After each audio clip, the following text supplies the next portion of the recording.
اعوذ باللہ من الشیطان الرجیم بسم اللہ الرحمن الرحیم قد افلح من زکاہا وقد خاب من دساہا صدق اللہ العظیم۔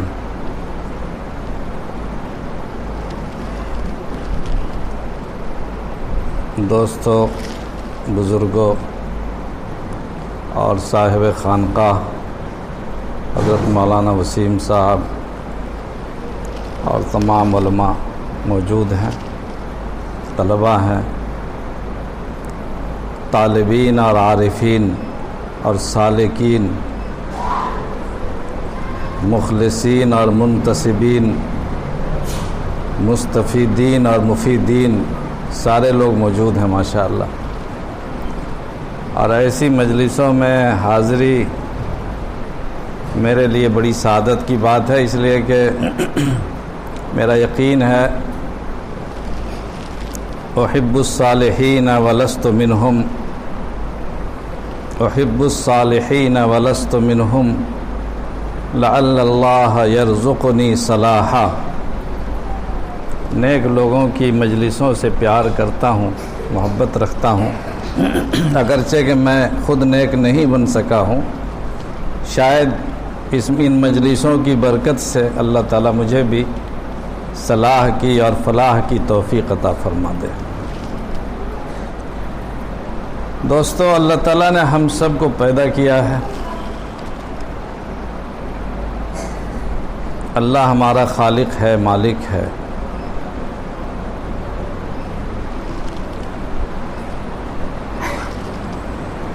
اللہ تعالیٰ نے ہر چیز ہمیں عطا فرمائی، اور اللہ کو ہم سے کسی چیز کی ضرورت نہیں ہے، اللہ کو کوئی ضرورت نہیں، ہم محتاج ہیں اللہ کے، اور اللہ غنی ہے۔ اتنی بڑی دنیا اللہ نے بنائی، بسائی۔ بعض روایتوں سے پتہ چلتا ہے کہ اللہ نے یہ ساری کائنات اور ساری انسانیت کو جو بنایا تاکہ مجھے پہچانا جائے، اللہ کو لوگ پہچانیں۔ اللہ کو پہچاننے کی بھی کیا ضرورت ہے؟ اللہ کو، اللہ تو بے نیاز ہے، اللہ کو نہیں بھی پہچانیں گے تو اللہ کا کیا بگڑے گا؟ اللہ کو ضرورت نہیں ہے، ہمیں ضرورت ہے۔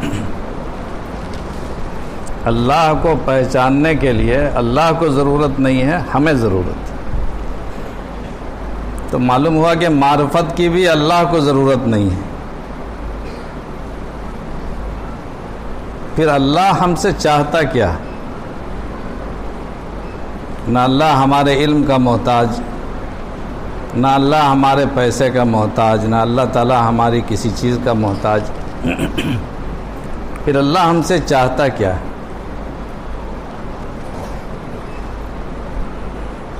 اللہ تعالیٰ کو دو چیزیں چاہیے،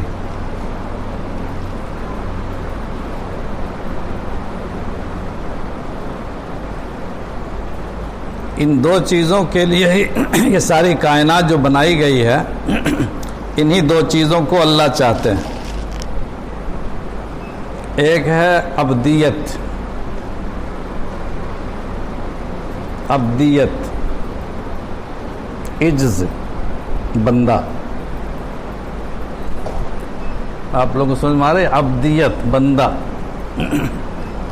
اللہ تعالیٰ کو عبدیت چاہیے۔ وَمَا خَلَقْتُ الْجِنَّ وَالْإِنسَ إِلَّا لِيَعْبُدُونَ۔ خود اللہ نے بتا دیا قرآن میں کہ میں نے انسان اور جنات کو اس لیے نہیں بنایا تھا کہ مجھے یہ پیسہ دیں گے، ٹیکس دیں گے، میری خدمت کریں گے، زمین اور آسمان کا نظام چلائیں گے۔ سارے نظام کے لیے افراد موجود ہیں، بارش برسانے کے لیے، ہوا چلانے کے لیے، زمین اور کائنات کے ہر نظام کے لیے اللہ نے فرشتوں کی بڑی تعداد موجود ہے، اللہ کو ضرورت نہیں ہے۔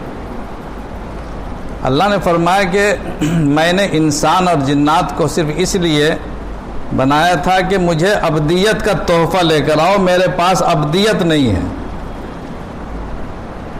عجز نہیں ہے اللہ کے ہاں، اللہ کے ہاں پسماندگی نہیں ہے، اللہ کے ہاں شکستگی نہیں ہے،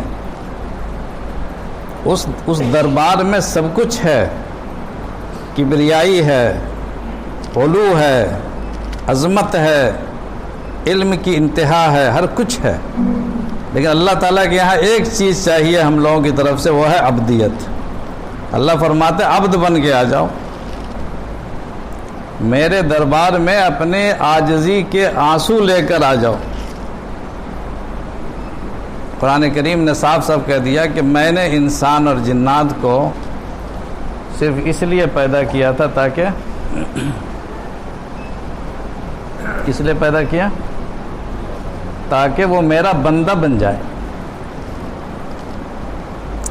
اور انسان کے کمال کے لیے ابدیت سے بہتر کوئی ذریعہ نہیں۔ انسان کو اگر کمالات کی بلندی تک پہنچنا ہے اور اپنی معرفت کو سمجھنا ہے، اللہ کو پہچاننا ہے، تو سب سے آسان راستہ ہے کہ اللہ تعالیٰ کہتے ہیں کہ عاجزی کے ساتھ آؤ۔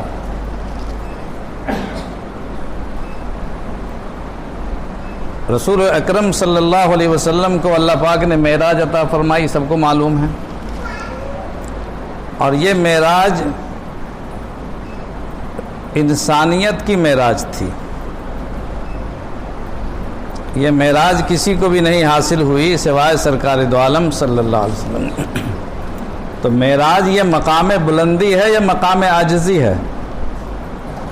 بولیے۔ اور ایک انسان فرش کی پستی سے اٹھ کر کے عرش اعظم کے مکین کے پاس بلندیوں تک پہنچتا ہے، اور سدرۃ المنتہا سے بھی عبور کر کے فَكَانَ قَابَ قَوْسَيْنِ أَوْ أَدْنَىٰ، قاب قوسین کے مقامات سے گزرتے ہوئے بلکہ او ادنا، اس سے بھی زیادہ قریب ترین مقام تک پہنچتا ہے۔ یہ انسانیت کے لیے رفعت ہے، بلندی ہے، یا چھوٹا پن ہے؟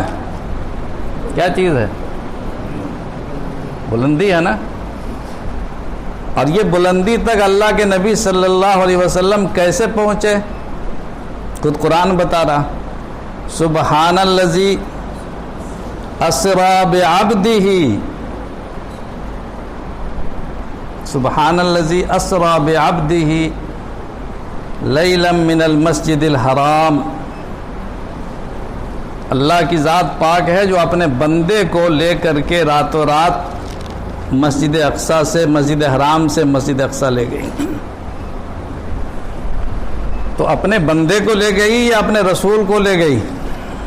اللہ تعالیٰ چاہتا تو یہ بولتا نا کہ سبحان الذی اسری برسولہ، سبحان الذی اسری بنبیہ، سبحان الذی اسری بمحمد، سبحان الذی اسری باحمد۔ رسول اللہ صلی اللہ علیہ وسلم کے تو بہت بے شمار صفات ہیں، آپ کے احمد ہے، محمد ہے، مزمل ہے، مدثر ہے،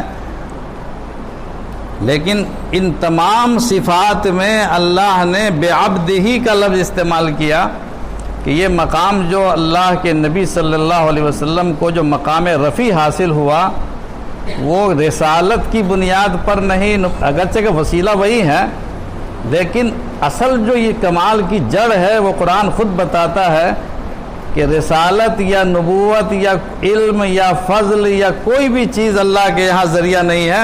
بعبدہ لیلا من المسجد الحرام، عبدیت کا تحفہ لے کر میرے پاس آؤ، میں تمہیں انتہاؤں تک پہنچاؤں گا۔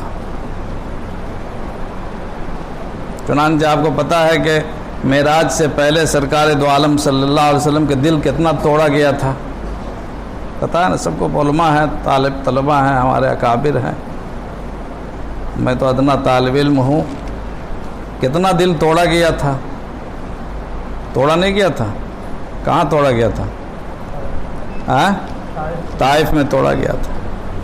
معراج سے پہلے طائف کا حادثہ پیش آ چکا تھا، اور طائف میں سرکار دو عالم صلی اللہ علیہ وسلم کو جو زخم پہنچا اور آپ کو جو تکلیف پہنچی، وہ زندگی کے آخری لمحے تک آپ فراموش نہیں کر سکے۔ چنانچہ حضرت عائشہ صدیقہ رضی اللہ تعالیٰ عنہ نے جب ایک بار پوچھا تھا انہوں نے کہ آپ کو سب سے زیادہ تکلیف کب پہنچی، تو آپ نے فرمایا تھا کہ طائف میں پہنچی۔ طائف میں تکلیف کیوں پہنچی؟ امیدیں لے کر گئے تھے، ان کی دولت کی وجہ سے، ان کی وجاہت کی وجہ سے، ان کی عزت کی وجہ سے کہ وہ ہماری بات مان لیں گے تو ساری دنیا مان لے گی۔ حضور اکرم علیہ الصلوۃ والسلام نے کہا کہ ساری امیدیں بیکار ہیں، امید صرف اللہ پاک سے۔ اللہ پاک نے کہا، چنانچہ امیدوں کے برعکس ایسا سلوک کیا گیا جو کسی عام انسان سے بھی نہیں کیا جاتا ہے، شریف انسان سے، اور اس کے تصور سے بھی ہمارے رونگٹے کھڑے ہو جاتے ہیں۔ اللہ کو بھی جلال آ گیا تھا اور فرشتے بھی جلال میں آ گئے تھے، اور کہتے تھے کہ ہم حکم دیں تو پہاڑوں کے ذریعے سے پورے کو مٹا دیں۔ دل توڑا گیا۔ یہ جب دل ٹوٹتا ہے انسان کا، ابدیت پیدا ہوتی۔ ابدیت یہی ہے کہ انسان اپنے آپ کو بندہ غلام سمجھے کہ میں کچھ نہیں ہوں۔ ہمارا سب سے بڑا عیب یہ ہے کہ میں سمجھتا ہوں کہ میں بہت کچھ ہوں، میں عالم ہوں، میں صحت مند ہوں، میں دولت والا ہوں، میں پیسے والا ہوں، میں دکان والا ہوں، میں مدرسہ چلاتا ہوں، میں خانقاہ چلاتا ہوں۔ جہاں بھی انا آیا یا کسی کمال کی نسبت انسان اپنی ذات کی طرف کرے، ابدیت ختم ہو گئی۔ ابدیت یہ ہے کہ میں کچھ نہیں ہوں۔ جب یہ ابدیت پیدا ہوگی، جس کو تصوف کی اصطلاح میں کہتے ہیں فنائے ذات، اپنی ذات کو جب انسان فنا کرے گا کہ یہ سب کچھ کا سرچشمہ اللہ پاک کی ذات ہے۔ مجھے یاد آیا کہ حضرت ایک ہمارے دوست ہیں،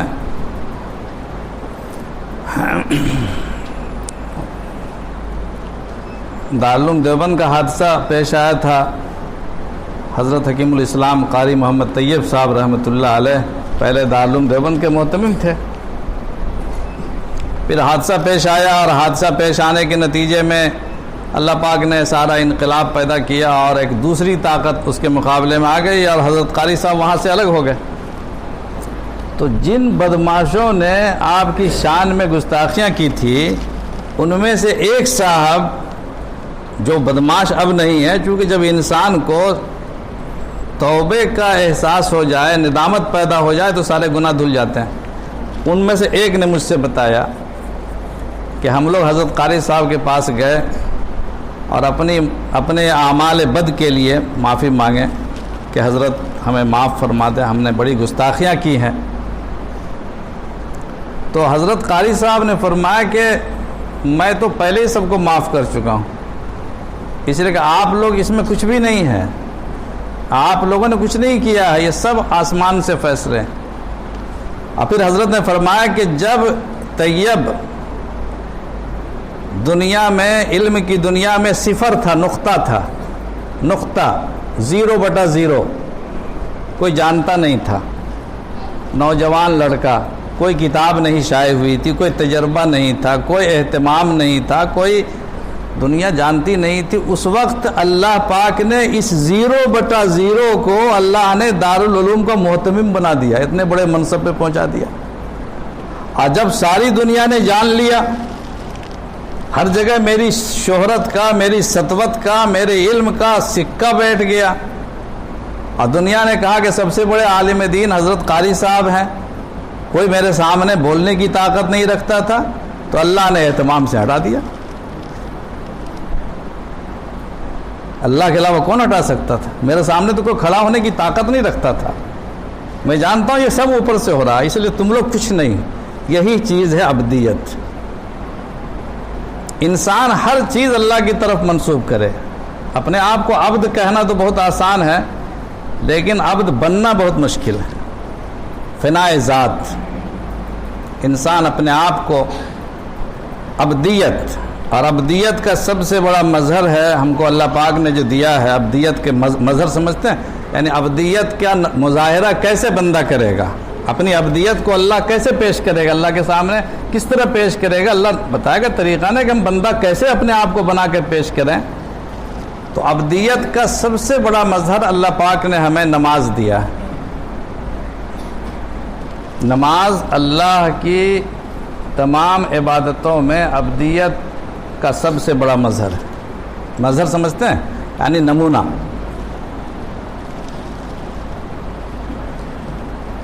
نماز کو بندہ بن کر پیش کرنا، ہم لوگ نماز کو ایک نمازی کی طرح پڑھتے ہیں، نماز کو نمازی کی طرح نہیں بندے کی طرح پڑھنا چاہیے۔ جب نماز پڑھنے ہم آتے ہیں تو ہم کو خیال ہوتا ہے کہ میں بہت نیک آدمی ہوں، نماز پڑھنے جا رہا ہوں، ارے فلانے یہ سب تو بے نمازی ہے۔ راستے میں لوگوں کو دیکھتے ہیں نا تو اپنے بارے میں اچھا خیال پیدا ہوا، نماز چلی گئی۔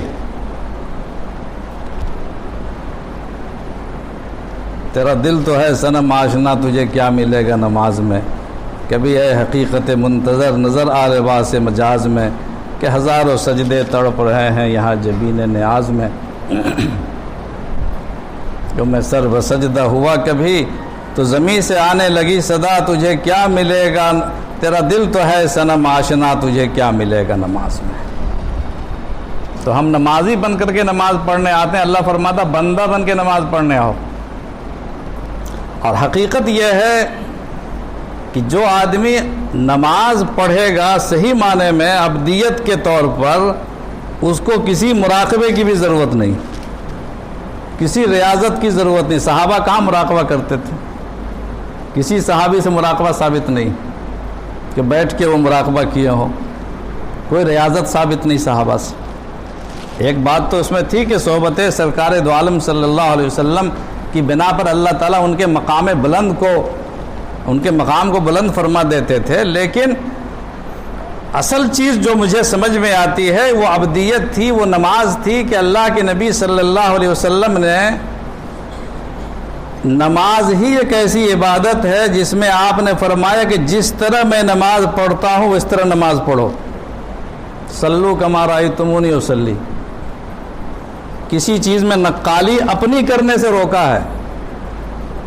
غور کیجئے گا، مولانا لوگ ہیں، ایک صاحب نے روزہ رکھنا شروع کر دیے۔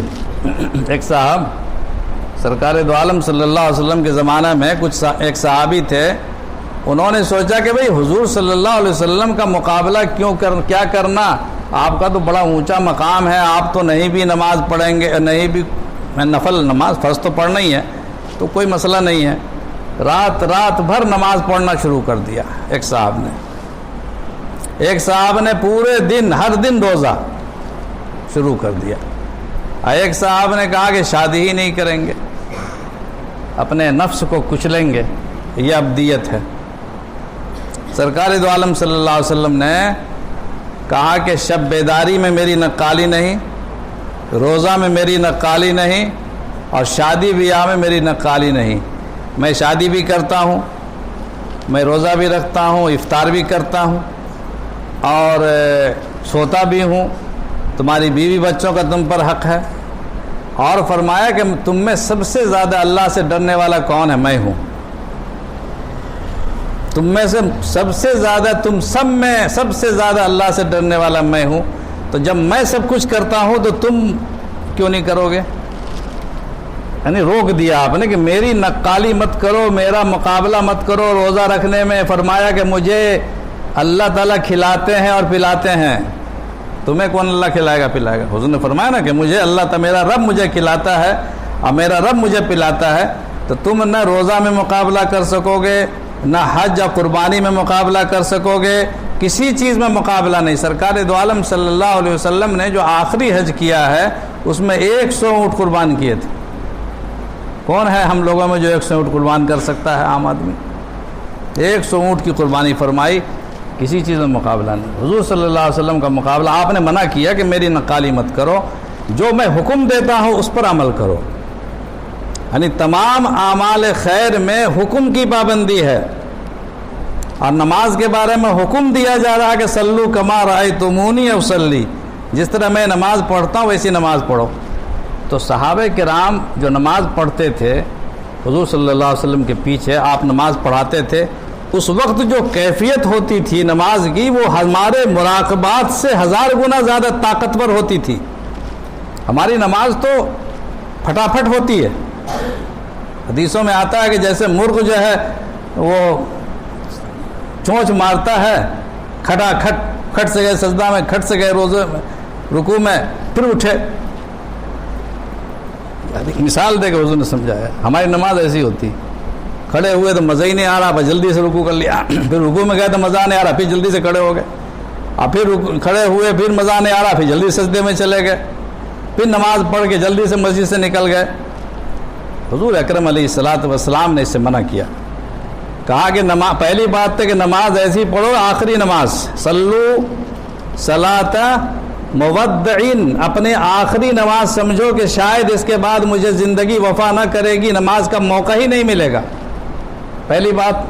دوسری بات آپ نے فرمایا کہ ان تعبد اللہ کأنک تراہ فإن لم تکن تراہ فإنہ یراک، نماز پڑھو اس طرح جیسے پروردگار کو تم دیکھ رہے ہو، نہیں بھی دیکھ رہے ہو تو یہ سمجھو کہ وہ تو تمہیں دیکھ رہا۔ اگر محتمم صاحب کی موجودگی کا، پیر صاحب کی موجودگی کا احساس ہو تو مریدین کتنے بالکل مہذب بیٹھے ہوئے رہتے ہیں۔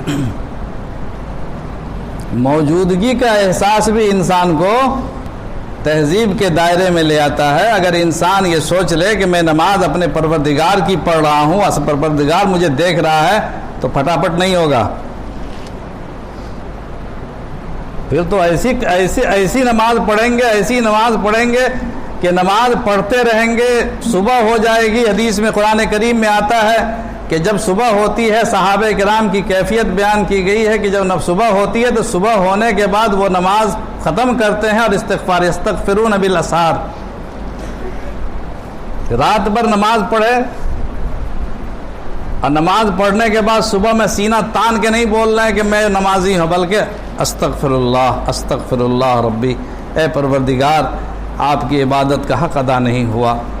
امام ابو حنیفہ رحمۃ اللہ علیہ کے الفاظ میں کہ ما عبدنا کا حق عبادتی کا وما عرفنا کا حق معرفتی کا، پروردگار آپ کی عبادت کا حق ادا نہیں ہوا اور آپ کی معرفت کا حق ادا نہیں ہوا۔ مراقبے کی ضرورت ہے، صحابہ کو مراقبے کی ضرورت نہیں تھی۔ ہمارے بزرگوں میں آپ نے شاید نام سنا ہوگا، بچہ صاحب تم لوگ بھی سن رہے ہو، حضرت مولانا اسماعیل شہید رحمۃ اللہ علیہ، نام سنا؟ حضرت مولانا سید احمد شہید رائے بریلوی رحمۃ اللہ علیہ، اور حضرت مولانا یحییٰ صاحب رحمۃ اللہ علیہ، عبدالحی صاحب رحمۃ اللہ علیہ، یحییٰ نہیں عبدالحی، یہ 3 بزرگان دین ہیں ہمارے اکابر میں۔ حضرت شاہ عبدالعزیز محدث دہلوی رحمۃ اللہ علیہ کا نام سنا، جو شاہ ولی اللہ صاحب کے لڑکے ہیں، بڑے پیر طریق ہیں۔ حضرت شاہ عبدالعزیز محدث دہلوی رحمۃ اللہ علیہ سے حضرت شاہ سید احمد شہید رائے بریلوی رحمۃ اللہ علیہ کو اجازت و خلافت ہے۔ سید احمد شہید رائے بریلوی کو، جو ہمارے حضرت مولانا علی میاں ندوی رحمۃ اللہ علیہ کے جد اکبر میں ہوا کرتے تھے، ان کو خلافت ہے۔ حضرت مولانا سید احمد شہید رحمۃ اللہ علیہ کو خلافت ہے حضرت شاہ عبدالعزیز محدث دہلوی رحمۃ اللہ علیہ، اور شاہ اسماعیل شہید رحمۃ اللہ علیہ بڑے علماء میں ہیں، تقویت الایمان ان کی کتاب ہے، اور حضرت مولانا عبدالحی صاحب بھی بڑے علماء میں تھے۔ اب یہ دونوں حضرات بھی حضرت سید صاحب سے وابستہ تھے، وہ حضرت شاہ عبدالعزیز صاحب سے وابستہ تھے۔ سید احمد شہید رحمۃ اللہ علیہ پورے عالم نہیں تھے، پورے عالم نہیں تھے۔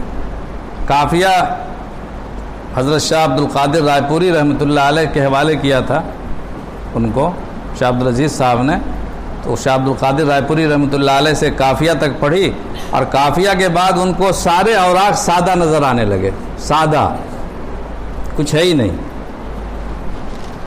تو حضرت شاہ عبدالعزیز صاحب محدث دہلوی رحمۃ اللہ علیہ کے پاس بتایا گیا، حضرت شاہ عبدالقادر صاحب نے بھی فرمایا، رائے پوری نہیں، شاہ عبدالقادر دہلوی، رائے پوری تو کل کے بزرگ ہیں، معاف کیجئے، حضرت شاہ عبدالقادر رائے پوری کل کے بزرگ ہیں، یعنی حضرت مولانا علی میاں کے شیخ تھے۔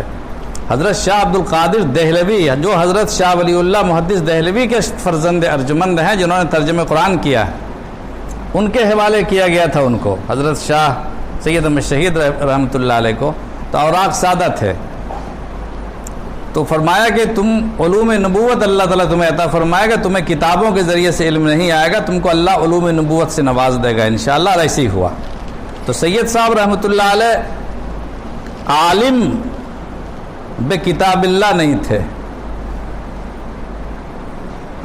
لیکن عالم اور عارف باللہ تھے۔ ایک ہوتا ہے کتاب اللہ کا جاننے والا، اور ایک ہے اللہ کو جاننے والا۔ کئی لوگوں نے اعتراض کیا کہ بھئی آپ اتنے بڑے عالم ہو کر کے ایک ایسے شخص سے آپ نے رابطہ کر لیا ہے جو عالم نہیں ہے، تو انہوں نے جواب دیا کہ میں اللہ کی کتاب کو جانتا ہوں، اللہ کی کتاب جہاں سے پوچھو میں بتا دوں گا، لیکن اللہ کو نہیں جانتا، وہ اللہ کو جانتے ہیں۔ تو اللہ کا درجہ تو کتاب سے اوپر ہے نا، کتاب تو اللہ ہی کی ہے۔ تو فرمایا کہ وہ عارف باللہ ہے، میں عارف بے کتاب اللہ ہوں۔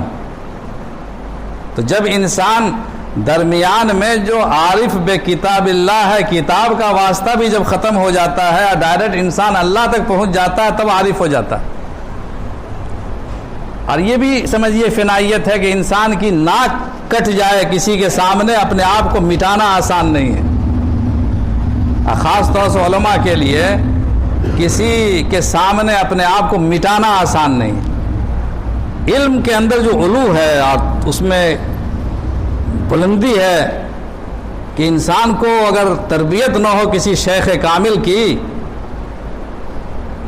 تو ابلیس بن جاتا ہے اور اللہ تعالیٰ سے بحث لڑا لیتا ہے۔ ابلیس نے جو اللہ تعالیٰ سے بحث کی تھی وہ علمی بحث کی تھی نا، ابلیس کی بحث کوئی معمولی نہیں ہے، ابلیس تو پڑھا لکھا جنات تھا، شیطان تھا، اس نے اللہ تعالیٰ سے بحث کی تھی کہ آپ نے مجھے کہا کہ آدم کو سجدہ کرو، آدم کو سجدہ کرو، اور آدم کو آپ نے پیدا کیا مٹی سے، وَخَلَقْتَنِي مِن نَارٍ وَخَلَقْتَهُ مِن طِينٍ، تم آپ نے مجھے آگ سے پیدا کیا اور ان کو مٹی سے پیدا کیا، اور آگ ہمیشہ جب جلائیے گا تو آگ اوپر کو جاتی، اور مٹی ہمیشہ جب پھینکیے گا کہاں بھاگے گی؟ نیچے کو جائے گی۔ مٹی جھکے گی، آگ نہیں جھکتی۔ آپ الٹا حکم دے رہے حضرت، آپ کو چاہیے یہ کہ آپ آدم سے کہتے کہ فوراً مجھے سجدہ کرے، آپ الٹا ہی لگتا کچھ مسٹیک تو نہیں ہو گیا؟ استغفر اللہ۔ یہی بحث کیا تھا اس شیطان نے کہ خلقتنی من نار وخلقتہ من طین، آپ نے اس کو مٹی سے بنایا، مجھے آگ سے بنایا، آگ اوپر کو جاتی ہے، مٹی نیچے کو جاتی ہے، مٹی کا ہے، مٹی کے سامنے آگ کیسے جھک جائے گی؟ یہ بحث کی تھی بہت بڑی۔ تو حضرت تھانوی رحمۃ اللہ علیہ نے فرمایا کہ ابلیس بڑا عالم تھا اور بڑا یعنی عابد بھی تھا، زمین کا چپا چپا اس کے سجدوں سے آباد تھا، بڑا عالم، بڑا عابد اور بڑا عاقل، تینوں عین ہی عین ہے، لیکن عاشق نہیں تھا۔ بڑا عالم تھا، بڑا عاقل بھی تھا اور بڑا عابد بھی تھا، کاش کہ وہ عاشق بھی ہو جاتا تو حجت نہیں کرتا وہ۔ تو میں کہہ رہا ہوں کہ ابلیس اگر عالم کی تربیت نہ ہو تو علم کی بنیاد پر انسان اللہ سے لڑنے کو تیار ہو جاتا ہے۔ جب اللہ سے لڑے گا تو عبادت کیا کرے گا؟ کام نکلے گا نہ اے دوست کتب خانوں سے، کام نکلے گا نہ اے دوست کتب خانوں سے، رہیے کچھ روز کسی محرم اسرار کے پاس۔ کام نکلے گا نہ اے دوست کتب خانوں سے، رہیے کچھ روز کسی محرم اسرار کے پاس۔ تو اپنی ناک کو مٹانا آسان نہیں۔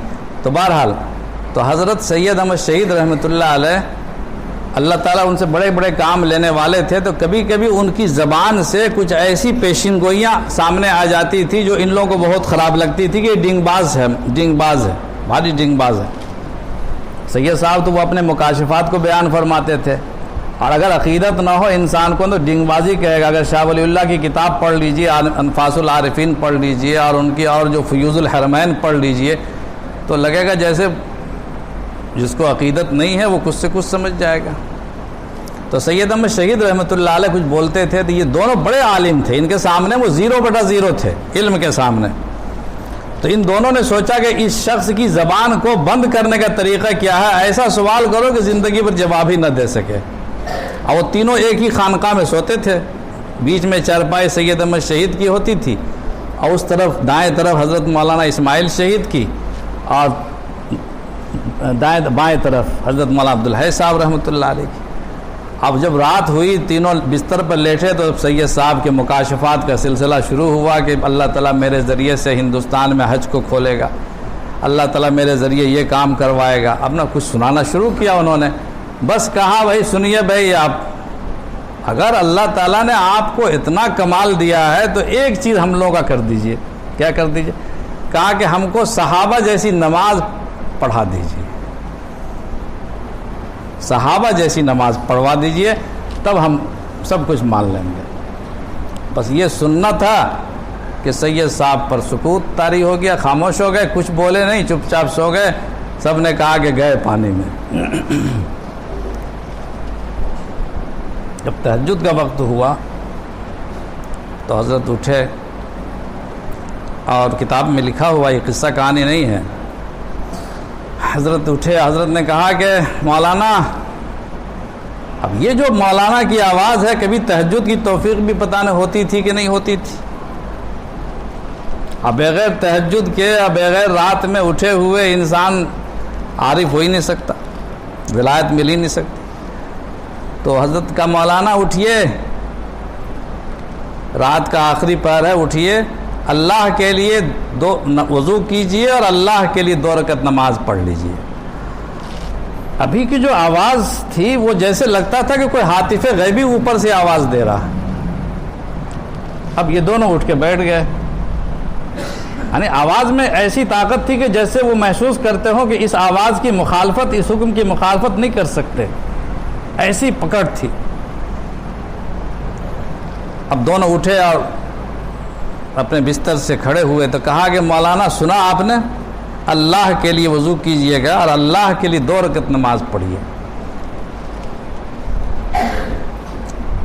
اب وہ پھر جانے لگے لوٹا لے کر کے، پھر کہا، یہ تیسری بات دہرایا کہ مولانا سن لیا، میں بھی جا رہا ہوں، آپ لوگ اللہ کے لیے وضو کیجئے اور اللہ کے لیے 2 رکعت نماز پڑھیے۔ گئے وضو کیے، وضو کرنے کے بعد نماز کے لیے مصلی بچھایا اور نیت باندھ لی اپنے کمرے میں۔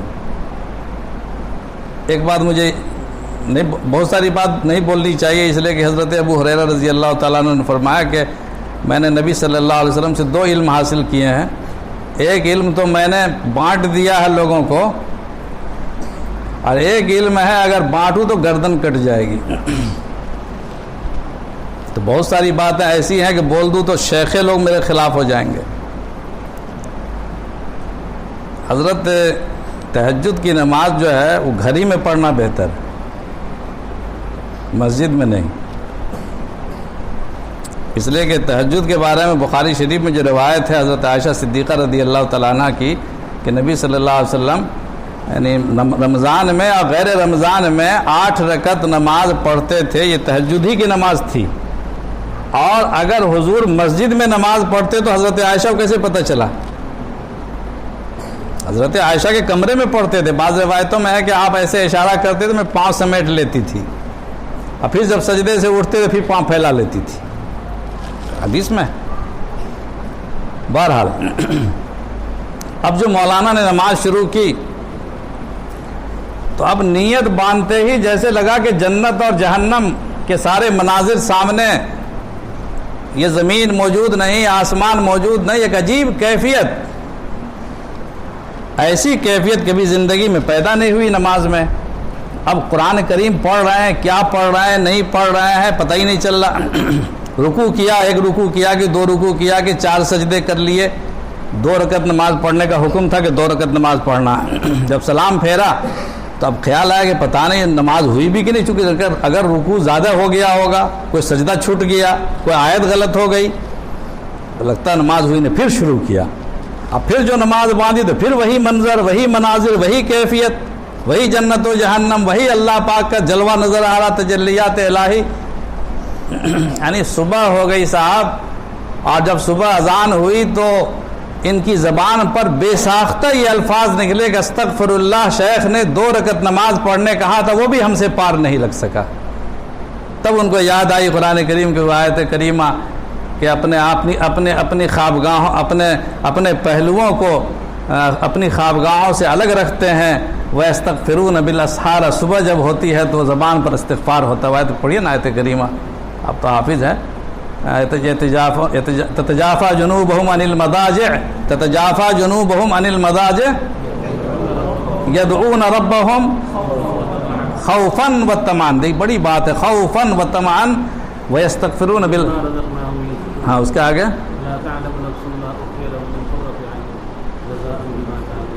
اور آگے نہیں، یہ جو یستغفرون بالاسحار والی عبارت آیت کہاں پر ہے؟ ہاں وبالاسحار ہم یستغفرون، صبح ہونے کے بعد ان کی زبان پر کلمہ استغفار۔ یعنی یہ بات میچ نہیں کرتی ہے انسان کو کہ بھئی نماز پڑھنے کے بعد، عبادت کرنے کے بعد تو شکریہ کے الفاظ ہونے چاہیے کہ اللہ کا شکر ہے کہ میں نے رات بھر نماز پڑھی۔ صاحب میں تہجد کا پابند ہوں، لوگوں کو سناتے بھی ہیں کہ رات جب میں تہجد میں اٹھا تو ایسا لگا، اور صاحب اتنے چلے میں کر چکا ہوں فلاں کر، سناتے ہیں لوگ، شکریہ ادا کرتے ہیں، اللہ کا شکر ہے کہ مجھے اللہ نے توفیق دی۔ یہاں کہا جا رہا ہے کہ ہم بالاسحار یستغفرون، وہ صبح صبح اٹھ کے استغفار کرتے ہیں۔ یہ استغفار اسی بنیاد پر کہ انسان نماز پڑھتا ہے، عبادت کرتا ہے اور سمجھتا ہے کہ میں نے عبادت کا حق ادا نہیں کیا۔ ما عبدنا کا حق عبادت کا، وما عرفنا کا حق معرفتی کا، کہ ہم کو جیسی عبادت کرنی چاہیے پروردگار ویسی عبادت ہو نہیں سکی۔ اسی کو کہتے ہیں عبدیت، اور عبدیت والی نماز حضور اکرم علیہ الصلاۃ والسلام نے تاکید فرمائی تھی کہ صلو کما رأیتمونی اصلی۔ تو اب اللہ تعالیٰ کو ایک چیز کیا چاہیے؟ عبدیت۔ اللہ کے دربار میں عبدیت نہیں ہے، عجز نہیں ہے۔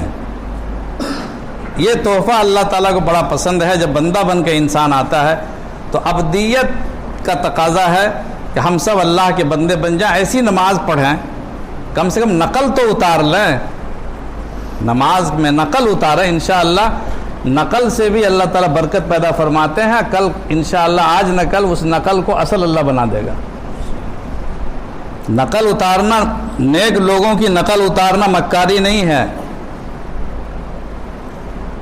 بشرطے کہ اس نیت سے نقل اتاریں کہ اللہ تعالیٰ اس کے اثرات ہماری زندگی میں پیدا فرمائے۔ یہ نہیں کہ دوسروں کو دکھانے کے لیے نقالی کریں، وہ ریاکاری ہے۔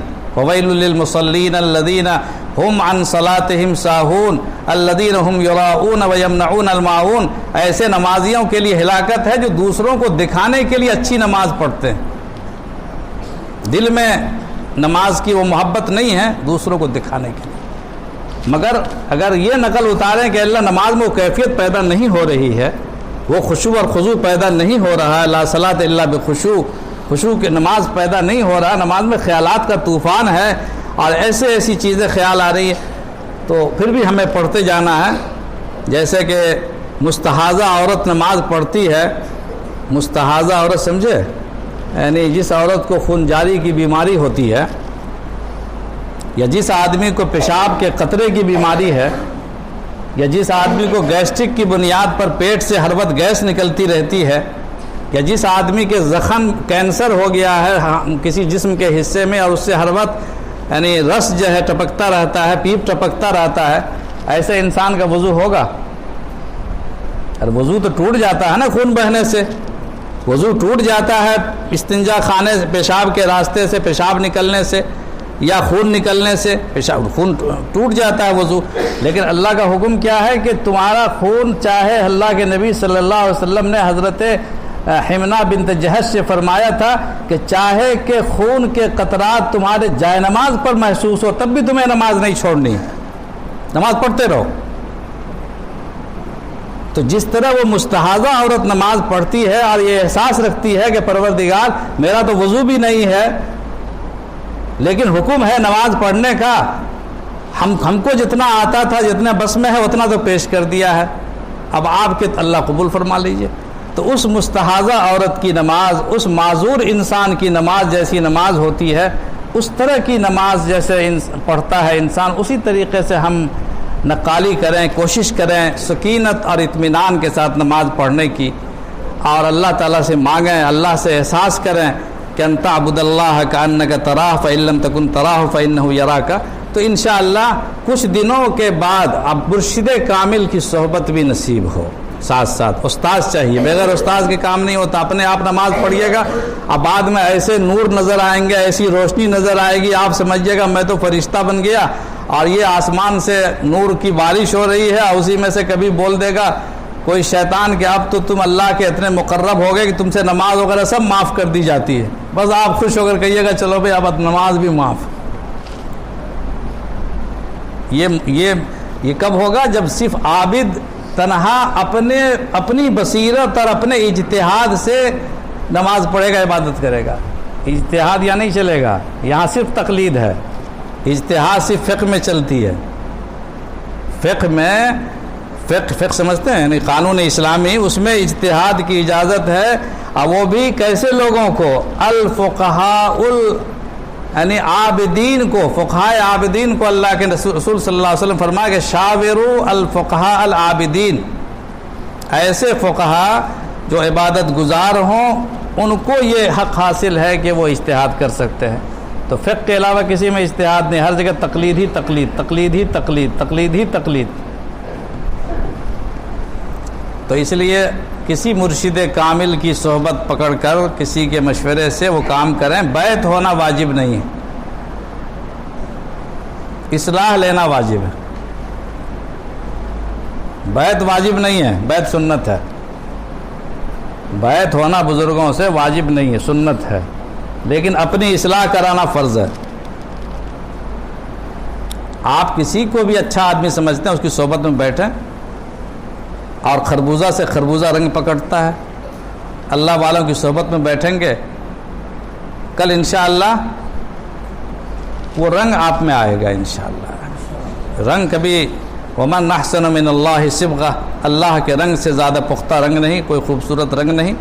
اور جو انسان اللہ کے رنگ میں، اللہ کے ڈھنگ میں، اللہ کے لباس میں بیٹھا ہوا ہے، اس کو اللہ والا ہی سمجھنا ہے، یہی حکم ہے۔ تو مرشد کی رہنمائی میں نماز کی ادائیگی کا حکم ہے۔ تو پہلا مرحلہ ہے انسان کے لیے عبدیت، اور دوسرا مرحلہ ہے جو اللہ کو چاہیے، ابھی باقی ہے، بات ختم نہیں ہوئی ہے۔ پہلا مرحلہ کیا ہے؟ اللہ کو کیا چاہیے؟ اللہ کے دربار میں کوئی کمی نہیں ہے، اللہ کہتا ہے میرے خزانے میں کوئی کمی نہیں ہے، تو انتم الفقراء، تم فقراء ہو، مجھے کسی چیز کی ضرورت نہیں ہے، مجھے کیا چاہیے؟ ایک چیز تو چاہیے، عبدیت۔ ثابت کر دیا خلقت ما خلقت الجن والانس الا لیعبدون، میں نے جنات اور انسان کو اپنی عبادت کے لیے پیدا کیا۔ دوسری چیز اللہ کو چاہیے محبت۔ اللہ محبت کا بھی بڑا طلبگار ہے۔ ان کنتم تحبون اللہ فاتبعونی یحببکم اللہ، اگر تم اللہ سے محبت کرتے ہو تو نبی صلی اللہ علیہ وسلم کی اتباع کرو، اللہ تم سے محبت کرنے لگے گا۔ اللہ کو محبت بھی چاہیے۔ تو صرف اللہ دو چیزوں کا طلبگار ہے ہم سے، ایک عبدیت، دوسرے محبت۔ عبدیت کے لیے سب سے بڑا مظہر ہے نماز۔ اچھی نماز پڑھنے کی کوشش کریں، کثرت نماز مطلوب نہیں ہے، اچھی نماز مطلوب ہے۔ ہر جگہ اللہ کے نبی احسان ان تحسن الوضوء، وضو کے بارے میں احسان کا لفظ ہے، وضو اچھے طریقے سے کرو، زیادہ بار وضو کرنا مطلوب نہیں ہے، نماز زیادہ پڑھنا مطلوب نہیں، اچھی نماز پڑھنا مطلوب۔ اور دوسری چیز ہے محبت۔ محبت ابدیت کے بعد انسان کو محبت ملتی ہے، اور جب محبت ملتی ہے تب معرفت بھی ملتی ہے۔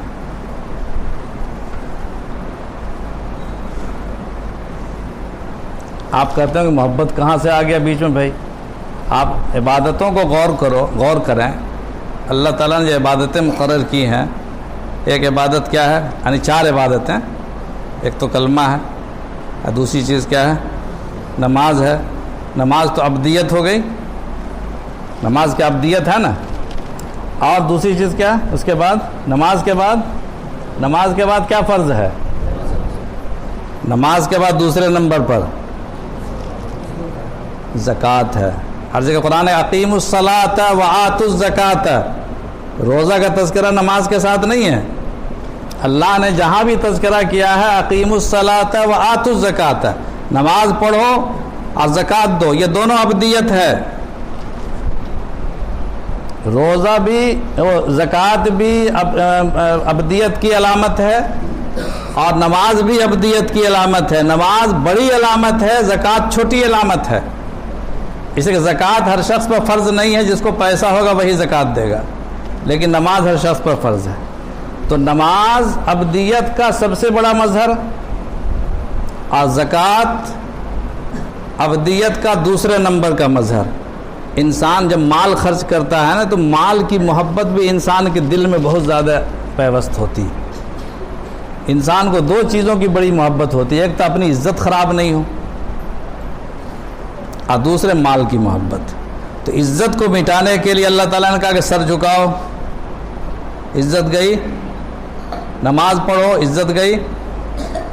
اور مال کی محبت کو ختم کرنے کے لیے اللہ نے فرمایا ٹیکس ادا کرو۔ اللہ پاک ٹیکس، زکوٰۃ جو ہے وہ اللہ پروردگار عالم کے خدمت میں اللہ کے غریب بندوں کے لیے ایک نظام اللہ نے مقرر کیا ہے۔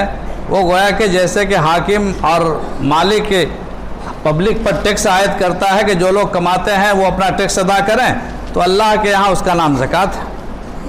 جو مالدار لوگ ہیں زکوٰۃ ادا کریں۔ تو نماز اور زکوٰۃ یہ ابدیت کی علامت ہے، اور روزہ اور حج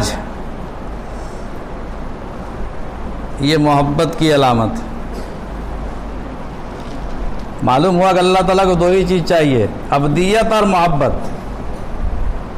اس کے علاوہ اللہ کو کوئی مطلوب نہیں۔ روزہ محبت کی علامت ہے۔ کیسے؟ روزہ میں انسان کیا کرتا ہے؟ روزہ کسی عبادت کا نام ہے؟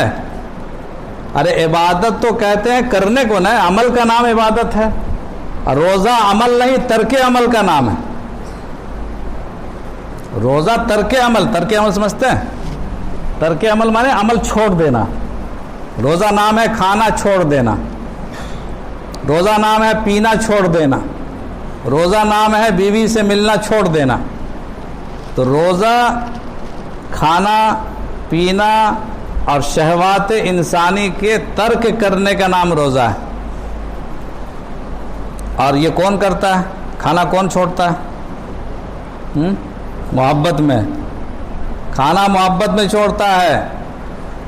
دیکھیے نا، دنیا میں کسی کو کسی سے محبت ہو جاتی ہے، عشق مجازی، اور پھر اس کے خیالات میں جب محو ہو جاتا ہے، وہ چیز میسر نہیں آتی ہے، تو بھوک ختم ہوتی کہ نہیں ہوتی؟ اسی کے خیال میں مست ہے، وہ ملتی ہی نہیں، وہ نیند بھی نہیں آتی، دن رات وہی سوچ رہے ہیں۔ اور صاحب کمزور ہو جاتا ہے انسان۔ تو روزہ اس بات کے لیے اللہ پاک نے ہم پر فرض کیا ہے کہ انسانوں تم مجھ سے محبت کرو، میری محبت میں کھانا چھوڑو، میری محبت میں سونا چھوڑو، میری محبت میں اپنی شہوات انسانی کو چھوڑو۔ اللہ تعالیٰ چاہتا کہ مجھے محبوب لوگ بنا لیں،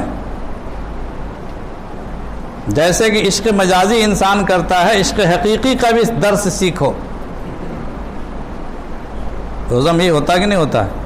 اور رات میں تراویح کی نماز میں جگنا پڑتا ہے دیر تک، اور سحری میں بھی جگنا پڑتا ہے، تو پوری رات گئی۔ تراویح کی نماز کچھ دیر، پھر سحری میں اٹھے، پوری رات رت جگا، دن بھر بھوکے پیاسے۔ یہ بھوک اور پیاس اور رات میں جاگنا اور اللہ کے سامنے کھڑے ہو کر قرآن کریم پڑھنا، یہ ساری چیزیں اللہ تعالیٰ محبت کی بنیاد پر ہم سے مطالبہ کرتا ہے، اس لیے کہ اللہ تعالیٰ کھاتا نہیں ہے۔ کھاتا ہے؟ اللہ کا تو تم بھی کھانا چھوڑو۔ اللہ تعالیٰ پانی نہیں پیتا ہے، تم بھی پانی پینا چھوڑو۔ اللہ تعالیٰ سوتا نہیں ہے، تم بھی سونا چھوڑو۔ اللہ تعالیٰ لم یلد ولم یولد، اس کو اولاد کا کوئی نظام نہیں ہے، تم بھی بیوی سے الگ رہو۔ لم یلد ولم یولد، اللہ بے نیاز ہے، تو لم یلد ولم یولد کلیتاً تو انسان کر نہیں سکتا ہے، چونکہ یہ نظام ہی اللہ نے بنایا ہے۔ کچھ دنوں کے لیے وہ چیز چھوڑو۔ اللہ اپنی نقالی کرنے، محبت اسی کا نام ہے کہ محبوب جس حال میں ہے میں بھی اسی حال میں رہوں۔ کھانا چھوڑا، پینا چھوڑا، رات کا سونا چھوڑا۔ اسی لیے اللہ تعالیٰ نے فرمایا کہ حدیث میں آتا ہے کہ روزے دار کے منہ کی بدبو اللہ تعالیٰ کو مشک سے زیادہ پسندیدہ ہے۔ بھئی بدبو پسندیدہ، اللہ تعالیٰ تو ان اللہ جمیل یحب الجمال، اللہ تو جمیل ہے اور خوبصورتی کو پسند کرتا ہے۔ اللہ تعالیٰ تو نظیف ہے اور نظافت کو پسند کرتا ہے، اللہ تعالیٰ تو گندگی کو ناپسند کرتا ہے۔ ہدایات ہے کہ صفائی ستھرائی کرو، یہ کرو وہ کرو، پھر اللہ تعالیٰ منہ کی بدبو کو کیوں پسند فرما رہا ہے؟ یہ محبت اور عشق کی بات ہے۔ جس طرح انسان کو انسان سے محبت ہو جاتی ہے تو محبوب کی ہر ادا اسے عیب نہیں معلوم ہوتی، اسے ہنر معلوم ہوتا ہے۔ اور مجنوں سے اس زمانے کے بادشاہ نے پوچھا تھا کہ بھئی لیلا خوبصورت ہے یا بدصورت ہے؟ لیلا تو سنا کالی کلوٹی ہے، تو اس نے مجنوں نے جواب دیا کہ میری آنکھ سے دیکھیے۔ تو محبت جب ہو جاتی ہے تو منہ کی بدبو بھی اچھی لگتی۔ تو یہ سارے آثار یہ بتاتے ہیں کہ اللہ تعالیٰ نے روزہ جو ہم پر فرض کیا وہ کائے کے لیے فرض کیا ہے؟ اللہ تعالیٰ سے محبت کرنے کے لیے۔ اللہ محبت کی سوغات چاہتے ہیں۔ اور روزہ رکھنے کے بعد جب انسان کو عشق بے چین کر دیتا ہے، پریشان کر دیتا ہے، کھانا چھوٹ گیا، پینا چھوٹ گیا، سونا چھوٹ گیا، اور پھر بھی محبوب نہیں مل رہا ہے، تو کیا ہوتا ہے؟ پھر گھر سے باہر نکل جاتا ہے۔ بھاگ جاتا ہے کہ نہیں بھاگتا؟ تو اللہ تعالیٰ کہتا ہے کہ میری محبت میں جب تمہارا عشق تمہاری محبت بے چین کرے، تم بھی رمضان المبارک ختم ہو جائے، رمضان بھر تمہارا عشق تم کو جلاتا رہے، اور پھر بھی تمہیں قرار اور سکون نہ آوے، تو تم محبوب کی تلاش میں، اپنے خالق اور مالک کے محبوب کی تلاش میں اپنے گھر سے نکل جاؤ، اور محبوب کے گھر پہ پہنچ جاؤ، اس کے آستانے پر پہنچو، اس کی چوکھٹ پہ پہنچ جاؤ۔ حج ہوتا ہے کہ نہیں رمضان کے بعد؟ رمضان کے بعد حج ہوتا ہے، اور ہر انسان اپنے اپنے گھر سے نکل کر کے خانہ کعبہ تک پہنچنے کی کوشش کرتا ہے جو محبوب کا گھر ہے۔ پھر اس کا چکر لگاتا ہے، کوئی کپڑا نہیں، کپڑا تو ہے لیکن سلا ہوا کپڑا نہیں، سر پہ کوئی کپڑا نہیں، پاؤں میں چپل نہیں، اور دیوانہ وار خالی کپڑا لپیٹے ہوا، احرام باندھے ہوا، بس خانہ کعبہ کا طواف کر رہا، صفا مروہ کے درمیان دوڑ رہا ہے۔ بیچ میں 3 آدمی سمجھانے کے لیے آ گئے، کہہ رہے کیا کرتے ہو؟ یہ ناصح نادان سمجھانے کے لیے آیا کہ کیا تم لوگوں کو دماغ خراب ہے، اس طرح پاگل اور دیوانے کی طرح گھوم رہے ہو؟ بس غصے میں آیا، جب عشق میں نصیحت انسان کو اچھی نہیں لگتی ہے، بس پتھر اٹھایا، 7 پتھر ان تینوں کو مار کے رسید کیا۔ رمی جمرات ہوتا ہے کہ نہیں ہوتا؟ ارے جمرات جو مارتے ہیں پتھر، وہ وہی ناصح نادان ہے جو نصیحت کرنے آیا تھا کہ تم لوگ محبت میں پاگل کیوں ہو رہے ہو۔ بس تینوں جمرات کو پتھر سے خبر لے لیا۔ یہ سب عشق کے مناظر ہے کہ نہیں ہے؟ عشق شروع ہوتا ہے رمضان سے، روزہ سے، اور عشق ختم ہوتا ہے، انتہا تک پہنچتا ہے حج کے ذریعے سے۔ اللہ تعالیٰ چاہتا ہے کہ لوگ، کہ ساری دنیا، ساری کائنات ہم سے محبت کرے۔ بس اللہ کو دو چیزیں چاہیے دوستو، خلاصہ گفتگو یہ ہے، اللہ کو چاہیے عبدیت ہماری اور اللہ کو چاہیے محبت ہماری، اور معرفت کی پہلی منزل محبت ہے۔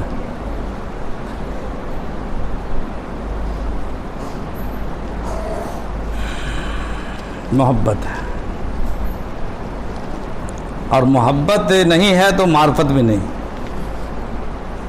اعتراض جو پیدا ہوتا ہے انسان کے دل میں کسی کے بارے میں، وہ محبت کی کمی سے ہوتا ہے۔ حضرت تھانوی رحمۃ اللہ علیہ نے یہ بات لکھی ہے کہ محبت، اعتراض ہمیشہ، یہ گھڑی آپ کی 6 بج رہا ہو گیا، اچھا ٹائم اب ختم ہو رہا نا، بس بات ختم کر رہے ہیں انشاءاللہ۔ خلاصہ گفتگو یہ ہے کہ محبت جب ہو جائے گی تو کوئی اعتراض نہیں، اگر اعتراض پیدا ہوتا ہے تو محبت کی کمی ہے۔ ابلیس نے جو اعتراض کیا اللہ پاک کے حکم پر، کیوں اعتراض کیا؟ اس لیے کہ اس کو محبت نہیں تھی اللہ پاک سے، اس کو اپنی ذات سے محبت تھی، اللہ سے محبت نہیں تھی۔ تو ہمیشہ محبت، ہمیشہ اعتراض قلت محبت سے پیدا ہوتا ہے۔ اگر آپ کے دل میں اپنے پروردگار کے بارے میں کوئی اعتراض پیدا ہو رہا ہے تو سمجھیے کہ آپ کی محبت میں کمی۔ ہزاروں بار تو اعتراض کرتے ہیں اللہ تعالیٰ پر کہ اللہ تعالیٰ ایسا کیوں ہو گیا، ایسا کیوں ہو گیا، اور ایسا کیوں ہو گیا، ایسا ہونا چاہیے، اس موسم میں ایسا کیوں ہو گیا، میں نے تو بڑی محنت کی تھی، فیل کیوں ہو گیا امتحان میں، میں تو یہاں تک پہنچ جانا چاہیے۔ اعتراض ہوا کہ نہیں ہوا؟ اللہ سے راضی ہوئے؟ اعتراض کے خاتمے پر محبت کامل ہوگی، اور یہ مقام صحابہ کو حاصل تھا۔ صحابہ اللہ تعالیٰ کے کسی فیصلے پر اعتراض نہیں کرتے تھے، ہر فیصلے پر راضی۔ جب ہم اپنے رب کے ہر فیصلے پر راضی ہوں گے تو اللہ تعالیٰ کا اعلان ہے کہ جو ہمارے سے راضی ہوگا ہم اس سے راضی ہوں گے۔ رضی اللہ عنہم ورضوا عنہ، جو اللہ سے راضی ہوگا، جو ہم پر اعتراض نہیں کرے گا، ہم اس سے راضی ہو جائیں گے۔ صحابہ کرام کو اللہ پاک نے یہ مقام عطا فرمایا تھا کہ صحابہ کرام کسی بات پر اللہ تعالیٰ سے یا نبی صلی اللہ علیہ وسلم پر اعتراض نہیں کرتے تھے۔ معراج سے تشریف لائے سرکار دو عالم صلی اللہ علیہ وسلم، پورے مکہ میں آپ کے خلاف ماحول بن گیا کہ صاحب دیکھیے ایک آدمی بولتا ہے کہ آسمان سے ہم راتوں رات سفر کر کے آ گئے۔ حضرت ابوبکر صدیق رضی اللہ تعالیٰ عنہ سے بھی کسی نے مذاق میں استہزاء میں پوچھا کہ ارے بھائی تمہارا دوست تو اب ایسی باتیں کرنے لگا، تو کہا انہوں نے واقعی ایسی بات کہی ہے؟ کہاں کہی ہے؟ تو کہی ہے تو سچ کہی ہے، کوئی اعتراض نہیں۔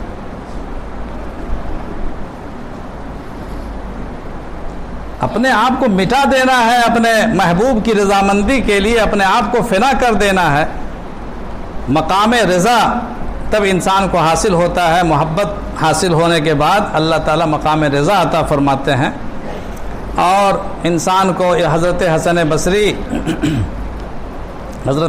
بصری ہمارے صوفیہ میں سمجھیے کہ سب سے مسند الطریق ہیں، اور تین سلاسل ایسے ہیں جو حضرت حسن بصری سے ہی گزرتے ہیں، اور ایک سلسلہ ہے جو حضرت حسن بصری کے علاوہ دوسرے سلسلے سے بھی جاتا ہے، لیکن حضرت حسن بصری رحمۃ اللہ علیہ حضرت علی کے شاگرد ہیں، حضرت علی رضی اللہ تعالیٰ عنہ سے ان کو اجازت و نسبت حاصل ہے۔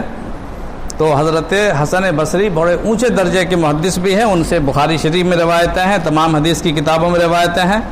حسن بصری فقیہ بھی ہیں، بہت بڑے مفتی بھی تھے، اور حسن بصری بہت بڑے صوفی بھی ہیں۔ تین سلسلے حضرت حسن بصری کے سینے سے گزر کر کے ہم تک پہنچے ہیں، سلسلے چشتیہ ہو یا سلسلے قادریہ ہو یا سلسلے سہروردیہ ہو یا اور بھی اتنے سلسلے ذیلی یا اصلی سلاسل ہیں، وہ حضرت حسن بصری کے واسطے سے ہم تک پہنچے ہیں۔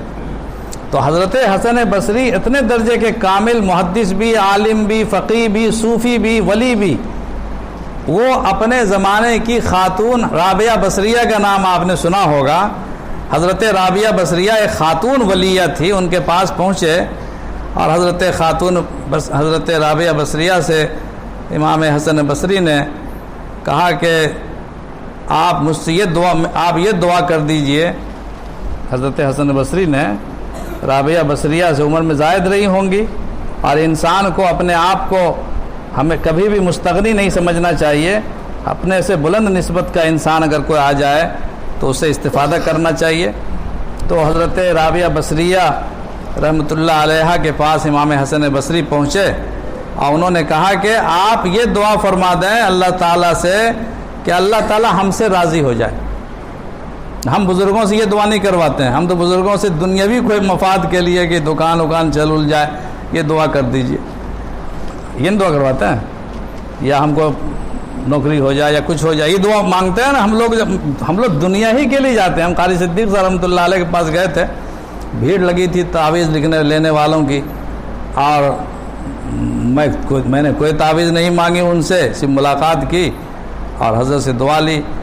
کہا کہ کس طرح کیسے آنا ہوا؟ بولا بس حضرت آپ کی زیارت کے لیے آئے اور آپ سے دعا لینے کے لیے. بولے کہ بھئی سب لوگ تو کوئی نہ کوئی غرض سے آتے ہیں. اب بولے کہ اگر تعویذ لکھنا اگر میں چھوڑ دیتا تو میں کتنی کتاب لکھ ڈالتا. تعویذ کے چکر میں میرا سارا ٹائم ضائع ہو گیا. تو معلوم کیا ہوا کہ بزرگوں کے دربار میں انسان کو اللہ کے لیے جانا چاہیے. حضرت حسن بصری رابعہ بصریہ کے پاس کیوں گئے؟ یہ دعا مانگنے کے لیے کہ رابعہ تم بہت بڑی اللہ والی ہو، تم نے اپنی دنیا برباد کر لی ہے اللہ کو خوش کرنے کے لیے، تو میرے لیے بھی دعا کر دو کہ اللہ مجھ سے راضی ہو جائے. تو رابعہ نے کیا جواب دیا؟ ہم لوگوں کے پاس تو کوئی ایسی دعا کرانے آئے گا تو بڑی تعریف کریں گے، بھئی ہمارے پاس تو آج تک کوئی ایسا بندہ آیا ہی نہیں، کافی اس کو عزت بخشیں گے. لیکن وہ لوگ اللہ والے محتاج نہیں ہے کسی چیز کے، کسی بندے کے محتاج نہیں. ایک بھی انسان اگر کوئی ماننے والا نہیں تب بھی محتاج نہیں، اور اگر سارے لوگ ماننے والے ہیں تب بھی محتاج نہیں. حضرت رابعہ بصریہ رحمۃ اللہ علیہ نے کہا حضرت حسن صاحب آپ تو بڑے عالم اور محدث ہیں، آپ نے بڑی دعا کے لیے درخواست کی ہے، لیکن میرا سوال یہ ہے کہ آپ فرماتے ہیں کہ اللہ مجھ سے راضی ہو جائے. میں آپ سے پوچھنا چاہتی ہوں کیا آپ اللہ سے راضی ہیں؟ بڑی بات، کیا آپ اللہ سے راضی ہیں؟ اگر آپ اللہ سے راضی ہیں تو میں ضمانت لیتی ہوں کہ اللہ بھی آپ سے راضی ہوگا. انسان اللہ سے راضی نہیں ہے.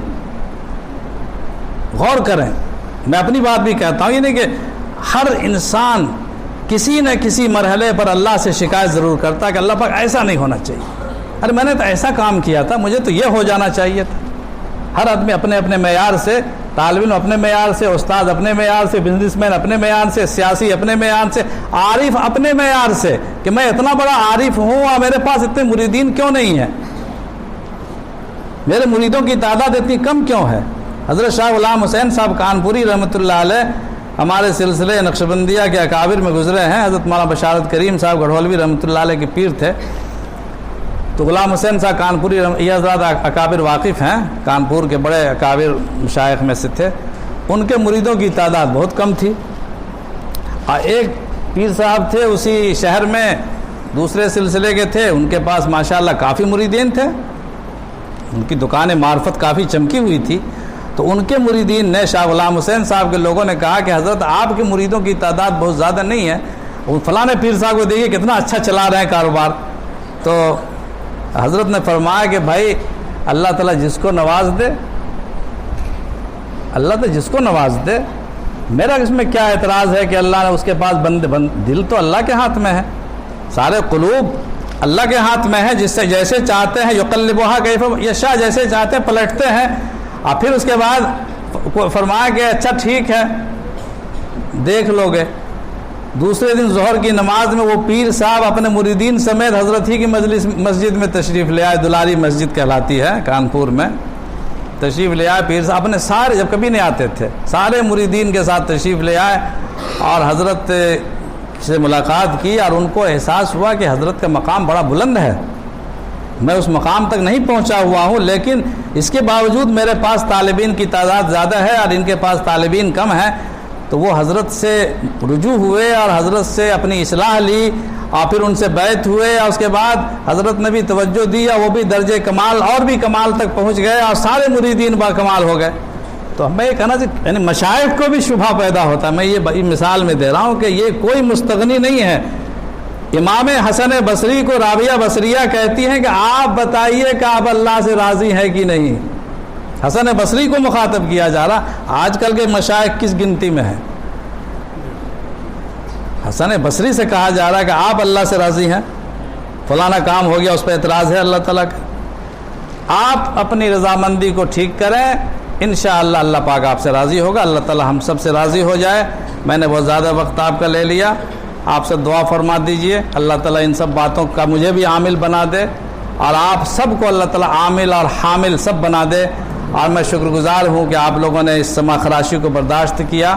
اللہ تعالیٰ قبول فرمائے. بزرگوں کا فیض، قرآن کریم کا فیض اور عبادات کا فیض ہم سب کو اللہ پاک عطا فرماوے. وآخر دعوانا الحمدللہ رب العالمین.